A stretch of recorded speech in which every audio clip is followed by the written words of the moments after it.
Everyone, RemanX here, and I'm back. It's been a little while since I made my last MSF video, and it's not because for a lack of thought and trying.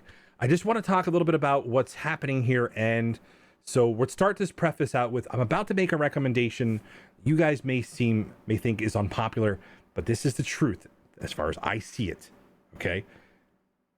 Literally, Sharon Carter is the future.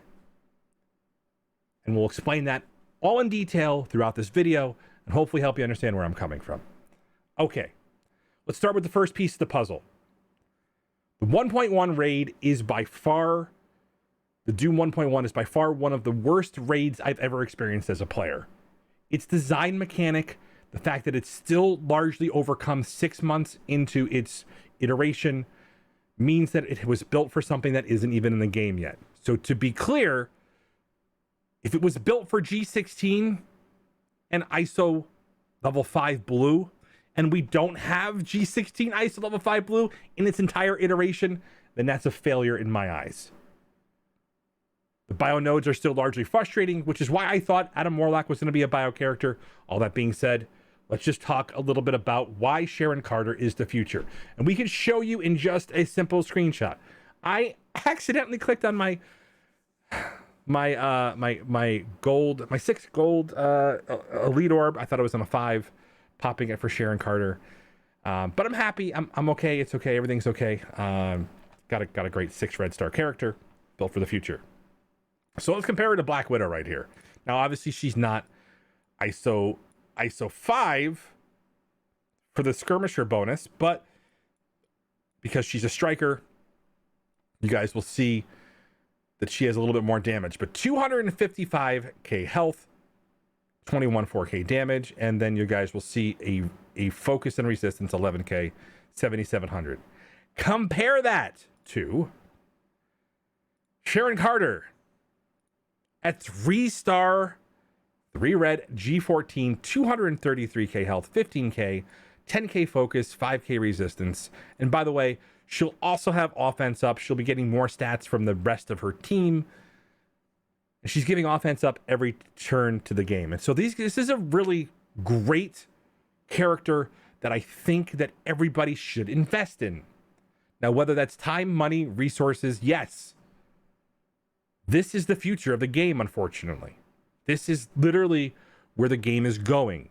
Having this character for Avenger nodes, global nodes, skill nodes going forward is going to mean that any content they come out with will be a challenge. More importantly, we just learned that Captain Falcon is behind a strike pass. So in the fear of missing out, it's triggering me to think maybe this is the next potential legendary. Could be. We'll have to see if he gets 2 strike pass releases, but definitely something that when we see that, we're definitely being led in that direction. So if you guys didn't notice, there was an in-game mail that showcased him. Let's talk a little bit about this character that makes me want to say she is absolutely the future of the game. Start by something that I think is probably insane for raids. This is the best plug-and-play raid team the game has ever seen. If you haven't started the Doom raids, you are given a phenomenal catch-up mechanic. If you're in the Doom raids, you can pick and choose which character you invest in as far as gear and resources, but I would try to acquire all of them because they're going to be better than any current team we have in whatever comes next. And something is obviously coming. That much has not been a secret.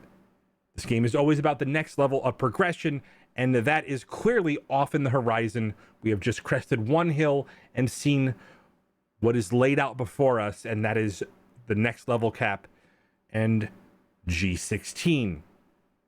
So be prepared. This is one of the teams that'll probably get you there. So the idea is, obviously, her kit is phenomenal. She's always doing stuff for her team, especially in the Doom raid where she's giving them offense up every turn. She's boosting the specific team's damage by 45%. I took her into the skill raid on stream, and she survived better than a lot of other characters were. At 3-star 2-star, 2 red. She's now 3 red, 3-star. Obviously, I'll get 6-star from the campaign event. But she is phenomenally good. She is making the skill team better. Throw her in with any character and she makes the team better. Let's talk about making Zemo better. Offense up every turn for Zemo. Big deal. Offense up for Kestrel after the first 2 turns expire. Big deal. Okay? Having, a first turn stun and slow. Big deal. Having a 2-turn ability block. Big deal. These are all things that help us get through, obviously, characters that have big abilities waiting for us.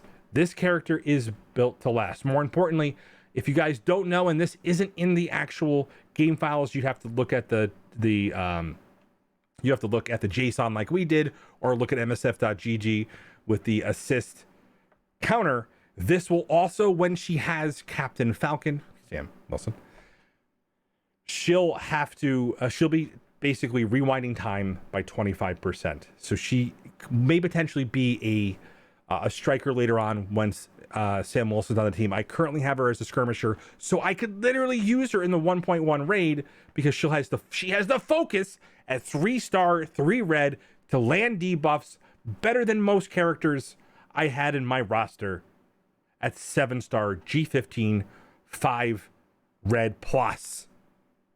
This is the future. So, if you're not in the Doom raids and you haven't built up Red Guardian, I would say potentially just build the Secret Avengers. Absolutely build the Secret Avengers. With the deflect mechanic that they're getting from Maria Hill, with the energy and the deflect on spawn they're getting from Falcon, they're going to have a ton of survivability even for the teams that they fall behind on speed on. And this is literally what's happening to the game. Now, it doesn't make your roster obsolete, because I'll tell you one thing, every single time you think that there is a team that's skippable, the developer team finds a way to make sure it's not. So if you're a Kraken, you may choose that this isn't the team that you go in on because you don't need them right now. But I have a feeling you will need them later. Sharon Carter is an amazing character nobody's talking about, because a lot of us already put like high investment levels in Moondragon and Gamora, and so it's really hard to make this happen here. But to show you my commitment level, I think this character is the future. I think there's a lot more going on over here, and I think that as far as what they can do in the future, especially for additional content as it comes out, this is clearly the team that is going to be the next level of Doom raids. And if you guys did not know, just so you guys are not out of the loop here, I have to just share this with you guys.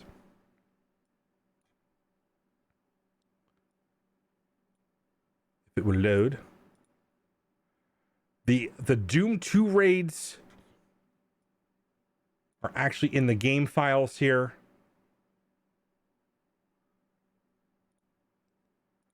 There is nothing on them, but there obviously is some work behind the scenes for a new raid that is probably going to be where you get your G16 from. Remember, guys, whenever new gear comes to the game, it's usually behind the next raid, inside of the war store, and inside your purchase store for gold. So be ready. Something new is coming. All right, guys, I do things so you don't have to. I'm going to be going a little bit slower. I'm covering another game here. But you guys suddenly see I'll be making probably a few less videos, but I hope they're really impactful for you. Stay tuned. We're going to do a full evaluation of this team. I'm going to try to bring just the 3 of them to the skill nodes, and we'll be moving on from there. Check you soon.